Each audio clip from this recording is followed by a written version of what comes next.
สบายดีเนาะวันนี้ก็มาเฮ็ดอยากอยู่โรงเรียนอนุบาล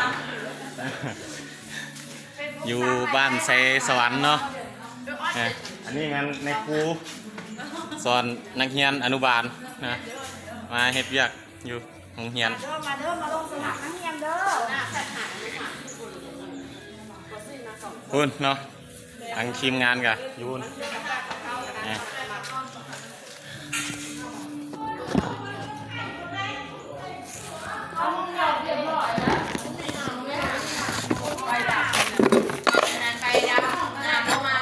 เอาประตูอยู่ค่ะเอากระเตะเมื่อเราให้เข้านั่งท่านเอากระเตะเมื่อ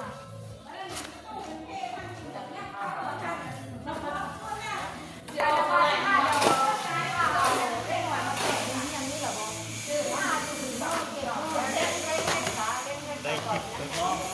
อยากไปพร้อมแก้วหอมเนาะได้เงินเนาะลงคลิปไปได้ ตามได้แล้ววะฮะลายอยู่300-400ประมาณกำลังเฮ็ดไปเอาว่าจางซองไหมรวมเรื่องการสอนแล้วเรื่องการเอาเราเอาทั้งที่เขาก็คือน้อยเลยถูกไหมพอแล้วมาลุมาห้าน้อยมาจุดตอนแรกมันขึ้นมามาทำงานกันก็เวลาเป็นกันนี่ค่ะน้องเลยมันจะเป็นการทำงานกับหมู่มาพอแล้วเลยเราจะมันว่าคนลงติดตามเนี่ยคนอย่างเขาชี้มีลงติดตามคนเนี่ยเลยเขาเลยมีเจ้าทุกแปลงมาผู้บอกมันอาทิตย์เขาร่วมกันที่ดีแล้วมันอาทิตย์เอานางที่นางเขาที่ทอดเขาที่ร่วมกันก็เลยเรื่องการสอนเลยเจ้าลงกันแบบประเทศเรื่องเมืองทั้งครบวันอาทิตย์น้อยมาวันอาทิตย์เราก็ที่มาแค่โมงมาจะลงมาย่ามาที่เราร่วมกัน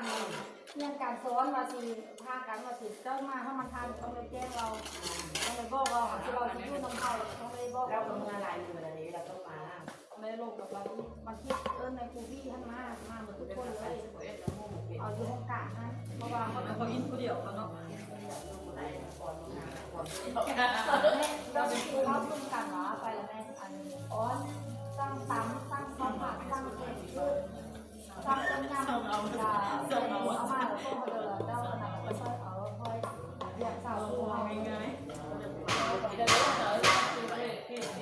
น้อยกว่าแบบก็หลายคนมีกันเลย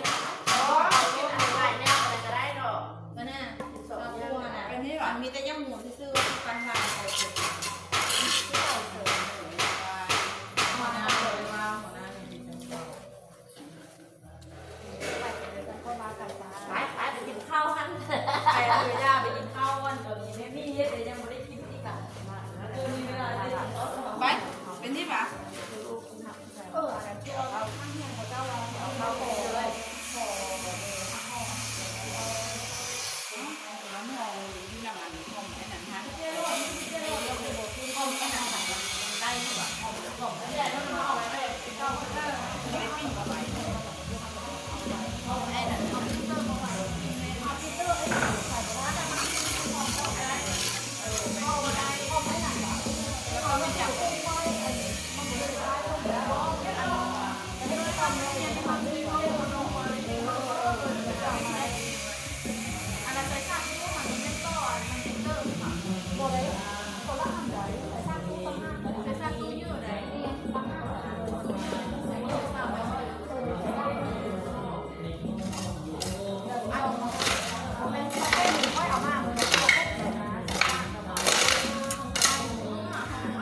หมด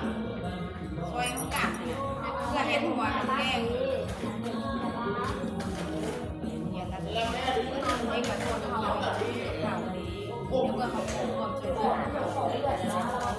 ลือผมเขียนสบาย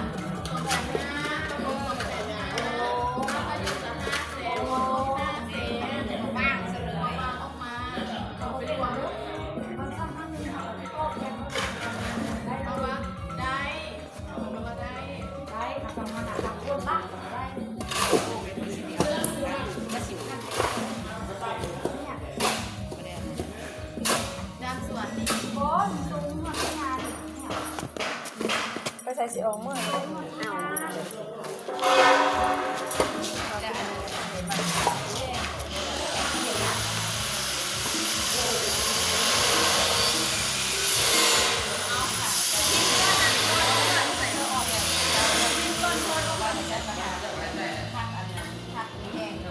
ไปทิมต้นแตกกันเลย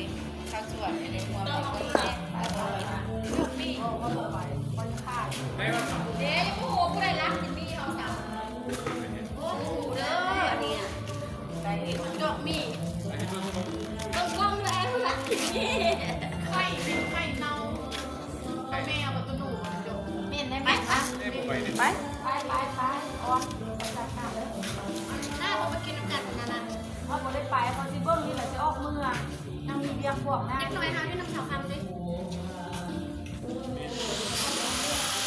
ไม่เป็นระบบแล้วแบบขนมเงินข้างนิดนึงขนมเงินข้างนิดนึง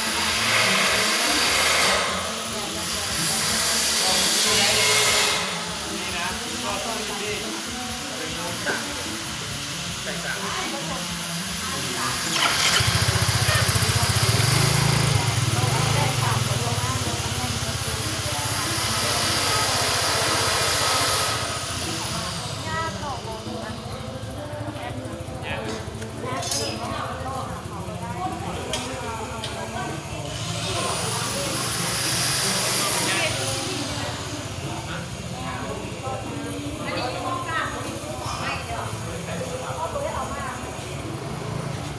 ใส่โทรศัพท์โทรกันเฟซบุ๊กได้กว่า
ก็สิได้จบคลิปแต่เท่านี้ก่อนเนาะเวลาแล้วเราก็จังค่อยสิได้เอาลงตื่มอีกเนาะสบายดีเพื่อนทุกคน